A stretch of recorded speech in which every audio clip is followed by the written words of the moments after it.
the bottom 10% of lifetime earners in New Zealand take 41 years to pay off their lifetime tax burden compared to the 23 years for the average earner in New Zealand. That's insane. So just coming back to the average is 22 years and the bottom 10% of earners are, 41 years. That is... Yeah, that's half your life basically paying tax or just working to pay tax, which is a absolutely phenomenal stat. It would be interesting to see, like, of those bottom 10, like, what is the offset that they get in terms of, like, benefits, Like, whether the tax they're paying is, like, the majority of that is recycled back into their, like, community, into support or something along those lines. But, yeah, that is a phenomenal number. Welcome to Checks and Balances, brought to you by Partners Life. I'm Michael Vincent. This is James Blair. And today we've got our taxonomist extraordinaire, Andrew Higgs, back in the building to talk about how much of your lifetime earnings is taken away by tax. We're back in your life. Higgsy, welcome back to the podcast. We haven't done a podcast with you since lockdown days. Yeah, 2021, 3 years. Been welcome back. It's great. So today we thought we'd mix it up and we talked to the accountant about tax. So I think there's this view, which we'll break down, that a lot of the money we earn goes away and gets paid in tax. So we thought today we would break down how much you pay in tax, both maybe on a salary income, but then across your life and where it gets split up too. Yeah, I was actually watching on Instagram the other day because I'm too old for TikTok, where it was like this person running down the road and you kept putting like additional backpacks on loaded with money. And that was like the representative of the tax that everyone was paying. It was like, UAE, like no bags. And then it was like, just kept getting worse. And like New Zealand was right down the end and it was like laden with all this tax. And I was like, I'm just not sure that's correct. But, the Scandinavian countries, right? They have the highest levels of tax. Yeah, they do. And like, to offset that to their favor, they do have like huge sovereign wealth funds from like the oil and stuff, which does help quite a bit. But that's not who we're here to talk about. We're here to talk about New Zealand. Higgs, are we taxed to death in this country? No, we're not. Basically, in the OECD, 29 countries, we sit ninth on the highest level of tax. Yeah. So bottom third, basically, which I think puts into perspective that people like to say we're taxed to death, but in the scheme of countries similar to us, we're not. Yeah, and that was the feeling, like, having kind of lived overseas, like yourself, I lived and worked overseas and come back, that actually, like, yeah, we have some taxes, but they're no more or less than kind of any other country. However, Higgsy, you did live in Dubai. How good were those tax-free dollars? Oh, the best.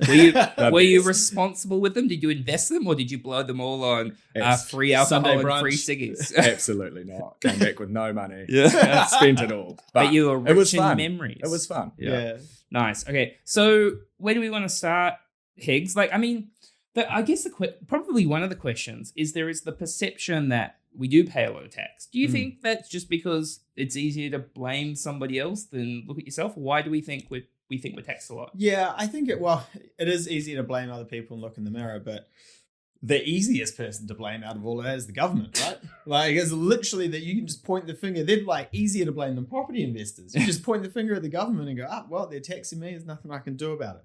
So Higgs, at current prices, how much will the average Kiwi pay in tax across their lifetime? Just give us the headline figure. Headline figure, $1,096,000 in tax for the average New Zealander. We'll round it to a 1.1. Yeah. That's a hell of a lot of money. It is. But what do they earn? What is that average earnings over their lifetime? So 3.1 million is the average earnings that you get over that time. So you're looking at around 35% of that is paid in taxes over your total life. I'm less inclined to be pissed off about that. I'm more inclined to be pissed off about how that 35% of my income has been spent. Are we having 15 people on a conference call just to decide what sandwiches we're having on a Friday at lunch, Or actually, is this, a really effective way to spend taxpayer dollars and get a money multiplier out of it for the economy? I know we spoke to Sam Stubbs and he talked about, a marginal tax rate going far higher, almost to the point that if you're like $1 million a year, 90% of it was taxed or something along those sort of lines.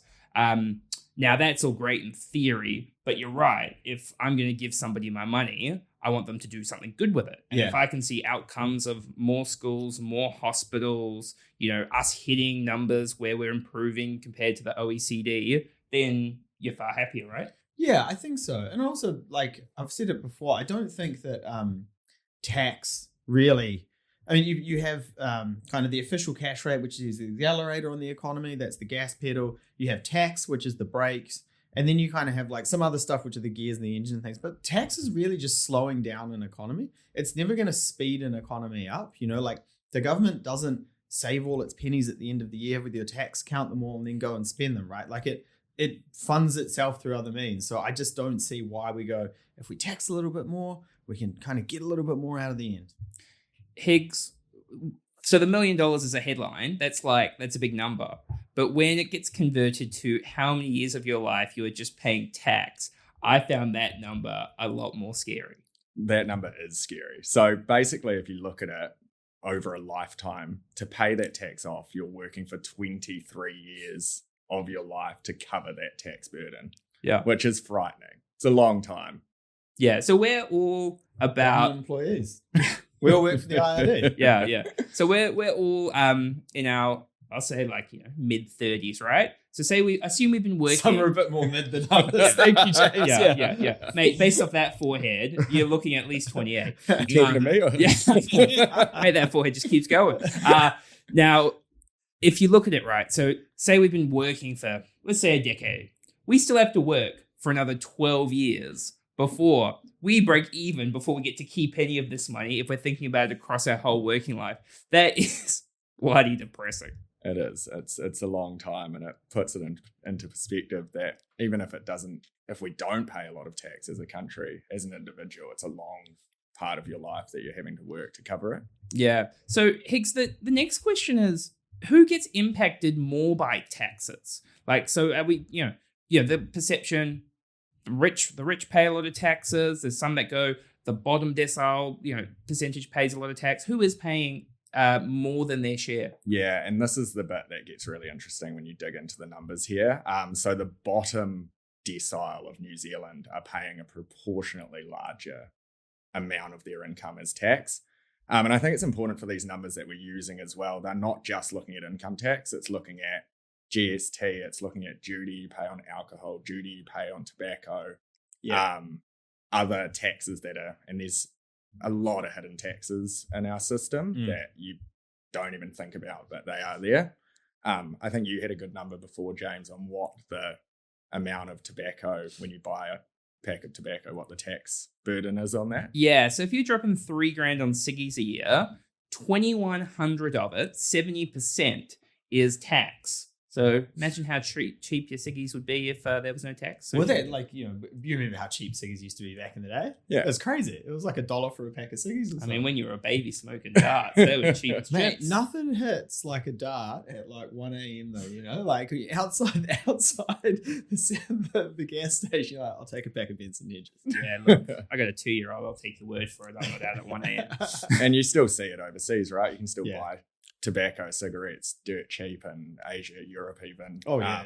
But you come back into New Zealand and there's that Also, the high packets cost. look really cool without all the disgusting advertising on them. Before we move on, we talk all the time about planning and growing our wealth, but protecting that wealth is just as important. That's why having the right insurance in place can help when life goes unexpectedly. And that's why this episode is brought to you by Partners Life, a New Zealand operated award-winning insurance provider with over 300,000 Kiwis insured and 89% of claims paid.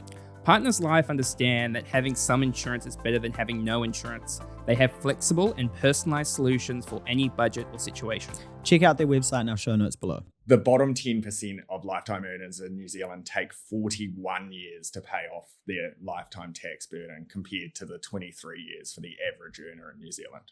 That's insane. So just coming back to the average is 22 years and the bottom 10% of earners are, 41 years. That is... Yeah, that's half your life basically paying tax or just working to pay tax, which is a absolutely phenomenal stat. It would be interesting to see of those bottom 10, what is the offset that they get in terms of benefits, whether the tax they're paying is the majority of that is recycled back into their community, into support or something along those lines. But yeah, that is a phenomenal number. Yeah. And when we're looking at the average lifetime that this is based on being 82 years, you're working basically That's 50%. half of Yeah. that. Even I can do that, man. I mean, based off Mike's lifestyle, I'm nearly dead. Yeah. Yeah, at that point I'm nearly dead. All right, so Higgs, that's we can very clearly see that the fixed tax amounts, so not the progressive tax rates, are really kind of stinging those bottom workers more, the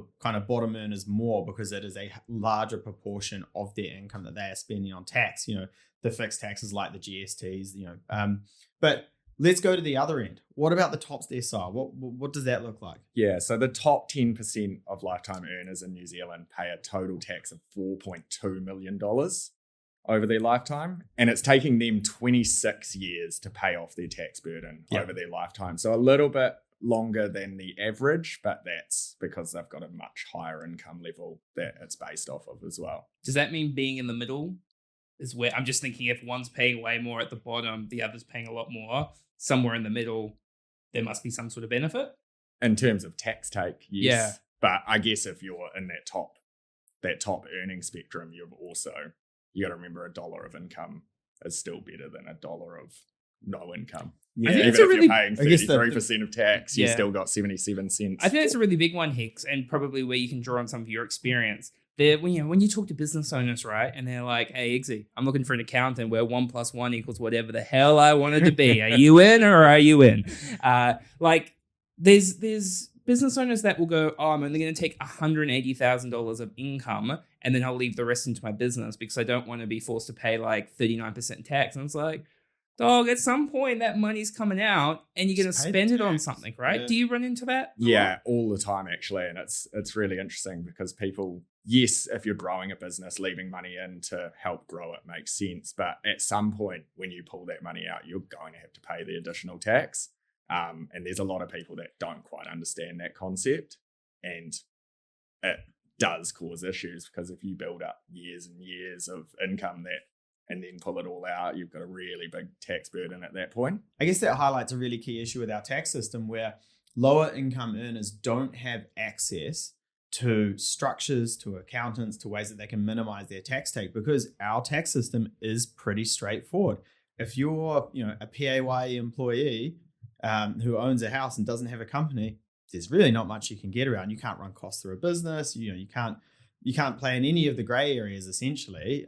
You just have to pay the tax. Yeah, and that's probably why we see this discrepancy between the lower income earners who generally aren't going to have those other income sources outside of PAYE. Yeah. They're stuck just paying their tax. Yeah. They have to go buy their food at the supermarket. They buy their other things that are all taxed. They don't have any access to sort of minimize their tax drag by setting up different structures, putting income through different sources. Another question for you, Higgs. US social media, with all of their complicated tax, do you ever run into people going, "Hey, Higgs, I saw this reel that said I should buy a SUV over X weight, so it's completely depreciated against my income"? Do you hear those sort of things? Yeah, every now and then. And it's interesting, right? Because like Mike said, our tax system's pretty simple here. We don't have lots of the quirks that the US system has, and they come in asking some wild questions, but generally you can't do a lot of that stuff here. Yeah, I prefer that system. I prefer the system of like, you earn the money, you pay the tax, not like there's 4,000 things you got to do just to like file a tax return at the end of the year. I click a button, sometimes I get a refund. How good is that? Higgs clicks the button for you. Yeah, let's sorry, be Higgs honest. clicks a I button, click a button. make sure I get a refund. Yeah. Alrighty, so it's nice to talk about how much tax you'll pay over your lifetime. But I want to know about right now. Yeah. How much tax am I going to pay in a year on a $100,000 salary? Jimmy, let's follow a dollar. Tell me. Let's break it down. So the first one is marginal tax rate, right? You start at 10.5%, you continue to work your way up. On a $100,000 salary, immediately $23,900 goes to the tax man from your marginal tax rate. Then on top of that, a tax we don't think that much about, ACC. So obviously we've got ACC set up, so we can't go around suing each other. If we have an accident, we'll be paid out a percentage of our income. That's $1,500 a year. So we've now got our package, right? Yeah. So we've got roughly $75,000 left. Yeah. Doesn't sound that bad. Well, anywhere you go in the streets, if you go and pay this guy or your business, you're all paying 15% tax in GST every single time. So if you spent $40,000 of your after-tax income on goods and services, that's another $5,200 a year in GST you're paying, which is $100 a week that's going back out. Now, let's say on the weekend, you enjoy a drink. You enjoy a smoke. That's an extra $3,100 a year in tax you'll be spending if you spend $2,000 a year in alcohol, which I think Mike's spending a little bit. It's a breakfast. Yeah, I think Mike's spending a little bit more just on breakfast bellinis than that. Then on top of that, $3,000 in cigarettes. You're paying $2,100 a year in tax. That's a lot of diaries, though. Yeah. So if we add those all up, income tax, ACC, GST, alcohol, tobacco, that's $33,700, which means you're only left with $66,000 of that $100,000 income. So every dollar that you earn, you only get 66 cents of it. That is a phenomenal stat. I mean, like, to be honest, I thought it would have been a little bit higher. But, you know, I think the big one there is we know that alcohol is taxed through the roof. We know that cigarettes are taxed through the roof. And they're taxed through the roof for good reasons, right?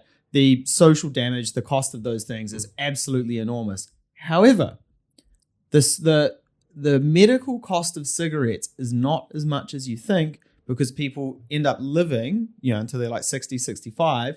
They then die fairly quickly if they're a heavy smoker. And you don't have this like economic drag on the tail end of them, like kind of getting money from the state and like an old age and pension and retirement. Yeah, it's just the impact on the healthcare system.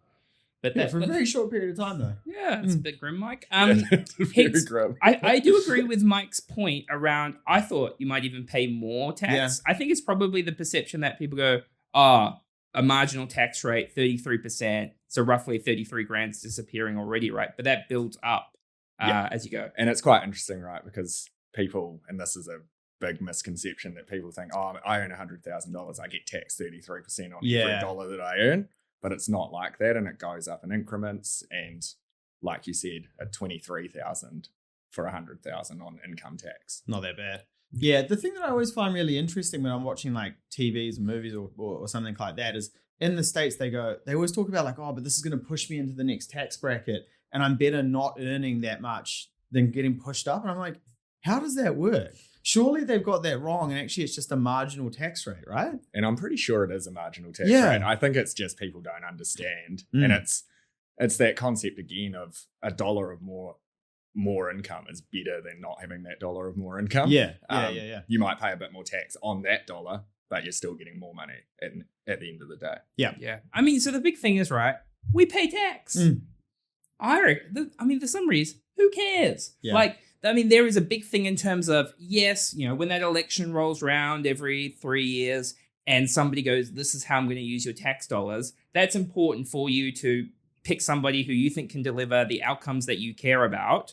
But when it comes to your day in, day out life, like, it's not going to change. You have no impact on this, especially if you're like a salaried PAYE earner. It's that whole thing about going,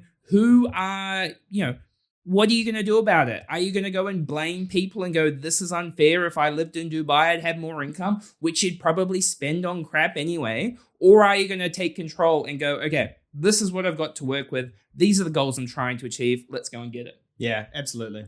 Cool. Well, Higgsy, thank you very much for your time. Thanks for having me, team. And much love to Partners Live for sponsoring this episode. Please make sure to subscribe, to review, to like, and we will catch you next time.